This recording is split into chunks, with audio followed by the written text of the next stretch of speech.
गुरु प्यारी साध संगत जी, आज फिर से एक सुंदर सी साखी आप सभी को सुनाने जा रही हूँ। गुरु प्यारी साध संगत जी, क्या आप सब भी परमात्मा से अरदास करते वक्त, सिमरन करते वक्त कुछ मांगते हैं? और अगर मांगते हैं तो आपको आज की साखी ज़रूर सुननी चाहिए और पूरी सुननी चाहिए कि हमें परमात्मा को याद करते वक्त कभी भी उनसे कुछ मांगना नहीं चाहिए। और क्यों नहीं मांगना चाहिए वो आज की साखी से हम सभी जानेंगे। तो गुरु प्यारी साध संगत जी, आइए सुनते हैं ये एक सुंदर सी साखी।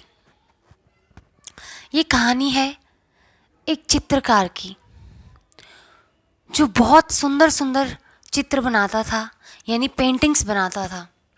बचपन से ही वो पेंटिंग्स बनाया करता था और बड़े होकर वो अपनी कला में इतना पारंगत हो गया कि शहरों शहरों में उसकी चर्चा होती थी। लेकिन वो बहुत गरीब था।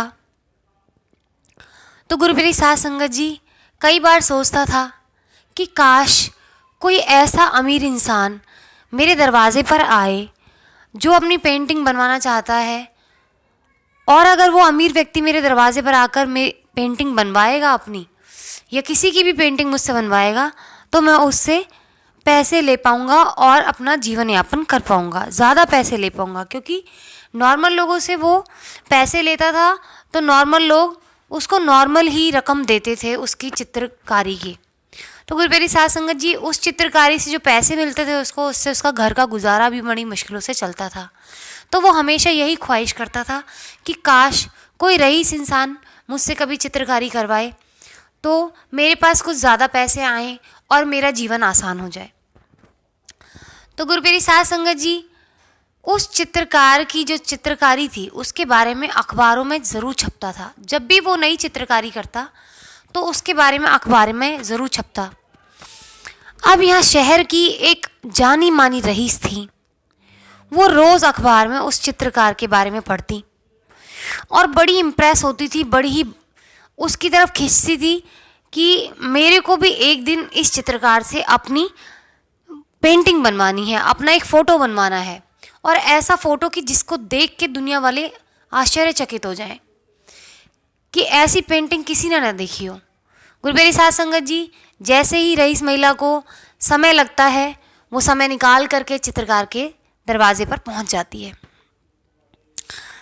तो चित्रकार देख के बड़ा ही खुश होता है कि परमात्मा ने मेरी सुन ही लिया, आखिर आज किसी रईस को भेज ही दिया। तो वो पूछता है कि बताएं आपको क्या काम है। तो वो रईस महिला कहती हैं कि मुझे एक ऐसी पेंटिंग बनवानी है जिसे देखकर जो भी मेरे केबिन में आए, मेरी कंपनी के अंदर आए, मेरे केबिन में आए, तो उसको देख के वो एकदम दंग रह जाए, वो मंत्र मुग्ध हो जाए उस पेंटिंग को देख के। उसको ऐसा लगे कि जैसे ये असलियत में ही मैं ही बैठी हूँ, मतलब उसको लगे ही ना कि ये चित्र है। तो गुरु प्यारी साध संगत जी, वो चित्रकार अपनी प्रशंसा में रईस महिला को कहने लगता है कि आप चिंता मत कीजिए, मैं बचपन से अपनी इस कला को पॉलिश करते आ रहा हूँ, बचपन से यही काम करते आ रहा हूँ। आप एक बार मेरे से चित्र बनवाएंगी और हमेशा बार बार कहेंगे कि मेरे से ही चित्र बनवाएंगी आप। तो गुरु प्यारी साध संगत जी, ऐसा ही वो रईस महिला को कहता है। तो रईस महिला कहती है कि मुझे आपके बारे में जानने की ज़रूरत नहीं है, मैं आपके बारे में रोज़ आर्टिकल पढ़ती हूँ अखबार में, तो मुझे आपके बारे में सब कुछ पता है। मुझे कोई दिलचस्पी नहीं है आपके बारे में जानने में। मुझे सिर्फ़ और सिर्फ एक पेंटिंग चाहिए मेरी, और ऐसी पेंटिंग जिसको दुनिया देखती रह जाए।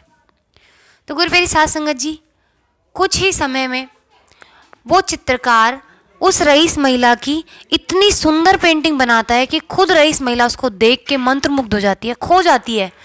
5 मिनट तक वो कुछ नहीं बोलती, उसको निहारती रहती है। उसके पास एक भी शब्द नहीं होता कहने के लिए, उसका मुंह खुला का खुला रह जाता है। और 5 मिनट बाद जब उसको ऐसा लगता है कि मैं कहीं खड़ी हुई हूँ, तो वो चित्रकार के सामने तालियां बजाने लग जाती है कि मान गई मैं तुम्हें, जितना सुना था उससे कई गुना ज़्यादा तुमने इस चित्र को इतना खूबसूरत बनाया है कि मैं तो क्या, दुनिया के जितने भी लोग हैं इसको देख के ये डिफरेंस ही नहीं कर पाएंगे, ये अंदाज़ा ही नहीं लगा पाएंगे कि असली कौन सी है और नकल कौन सी है। यानी कि मुझ में और चित्र में कोई फ़र्क नहीं कर पाएंगे वो। तुमने इतना खूबसूरत बनाया है इस पेंटिंग को। तो गुरुप्यारी साध संगत जी, चित्रकार मन ही मन बड़ा खुश हो रहा होता है कि आज तो परमात्मा ने मेरी सुन ली है और आज तो कुछ ना कुछ बड़ी रकम मिलेगी।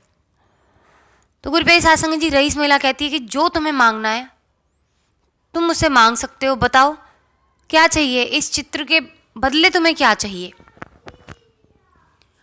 तो गुरुप्यारी साध संगत जी, वो चित्रकार कहता है, मन ही मन सोचता है कि मैं क्यों ना इनसे $100 मांग लूं, क्योंकि उसने अपने जीवन में भी $100 नहीं देखे होते। फिर उसके मन में आता है कि नहीं नहीं, $100 मांगूंगा तो इसको लगेगा कि मेरी चित्रकारी सस्ती है और इतनी रईस महिला आई है, तो क्यों ना मैं इनसे $1000 मांगूं, जिससे मेरा आगे आने वाला भविष्य भी सिक्योर हो जाएगा और मतलब इस महिला को ये भी लगेगा कि हाँ, इसकी चित्रकारी बड़ी इसके लायक है कि ये सही दाम लगा रहा है इसके। क्योंकि उस हर एक किसी के दिमाग में ये होता है कि महंगी चीज़ अच्छी होती है, तो उसने उसी हिसाब से अपनी पेंटिंग का आंकलन किया, मूल्यांकन किया।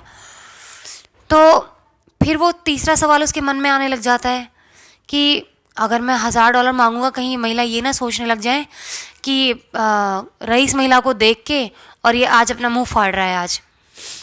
तो गुरुप्यारी साध संगत जी, काफ़ी समय एकदम उसके मन में जो एकदम ये जो लड़ाई चल रही होती है सोच की, विचारों की, उससे बाहर आके वो उस रईस महिला से कहता है कि जो आपका मन करे वो मुझे आप दे दें, मैं आप पर छोड़ता हूँ। तो गुरुप्यारी साध संगत जी, वो महिला कहती है कि ये मेरा पर्स ले लो तुम, मेरा पर्स तुम्हारा। तो वो मन ही मन गालियाँ देने लग जाता है खुद को। देखा, कहा था ना मैंने, इससे अच्छा तो $1000 मांग लिए होते तो ज़्यादा अच्छा होता था। ये रईस लोग होते ही ऐसे हैं। इस पर्स का भला मैं क्या करूँगा, लेडीज़ पर्स का मैं क्या करूँगा। तो उसको बड़ा गुस्सा आ रहा होता है अंदर से। तो वो रईस महिला से कहता है कि आप मुझे ये पर्स मत दीजिए, ये मेरे किसी काम का नहीं है, आप बस मुझे $1000 दे दीजिए। तो गुरुप्यारी साध संगत जी, रईस महिला उस पर्स को जब खोलती है तो गुरुप्यारी साध संगत जी, उसके अंदर $1,00,000 होते हैं। वो $1,00,000 उस चित्रकार को देना चाहती है, लेकिन वो ये सोचती है मन में कि इसकी जो खुददारी है उसको ठेस ना लगे, शायद इस वजह से इसने मुझे मना कर दिया है। तो वो उसका सम्मान करके उसको $1000 निकाल करके दे देती है और साथ के साथ ये कहती है कि मैं तुम्हें ये सब कुछ देना चाहती थी पर तुमने मुझे मना कर दिया। तो गुरुप्यारी साध संगत जी, चित्रकार मन ही मन अपने आप को कोसता है कि मैंने कितनी बड़ी गलती कर दी। काश कि मैं महिला को ये ऊपर ही छोड़ देता, ये मेरे को पर्स ही दे देती तो कितना अच्छा होता, मेरी आने वाली पीढ़ी भी चल जाती इससे। कितना बेवकूफ़ हूँ मैं, लालच के चक्कर में मारा गया। तो गुरुप्यारी साध संगत जी, ये कहानी हमारे जीवन में भी घटती है। हम इतने बुद्धू हैं, बुद्धू इसलिए कहूँगी कि हम ये सोचते हैं कि परमात्मा से अगर हम मांगेंगे तो हमें मिलेगा। वो देने वाला खुद ही है, उसने हमें बनाया है, हमारी ज़रूरत की सारी चीज़ें हमें पहले से ही बना के दी हैं। और इसी तरीके से जिस तरह से चित्रकार ने बेवकूफ़ी की, वही बेवकूफ़ी हम करते हैं। जब भी हम परमात्मा को याद करते हैं तो हम उससे मांगने लग जाते हैं। क्या पता परमात्मा आपको उससे इसी तरीके से, जैसे चित्रकार को $1,00,000 मिलने वाले थे, वो देना चाहता हो और आप मांगते क्या हैं, $100 और $1000। तो परमात्मा भी कई बार सोचते हैं, जब आप बार बार उनके पीछे लगते हो, रोज़ रोज़ अरदास में वही चीज़ मांगते हो, तो परमात्मा भी सोचते हैं कि चल ठीक है, इसको इतने में खुशी मिल रही है तो ठीक है, इसको खुश रहने दो। तो गुरुप्यारी साध संगत जी, कभी भी परमात्मा को याद करते वक्त उनसे कुछ ना मांगे। हाँ, बस सिमरन करते वक्त ये मांगे कि तू मेरे अंग संग रहना, बस मेरे साथ रहना, मुझसे कभी जुदा मत होना, मेरा साथ ना छोड़ना।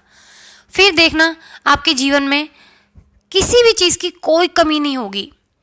आपको लगेगा कि बिना मांगे उस परमात्मा ने आपको सब कुछ दिया है, वो चीज़ आपको समझ आ जाएगी जो अब तक समझ नहीं आई है।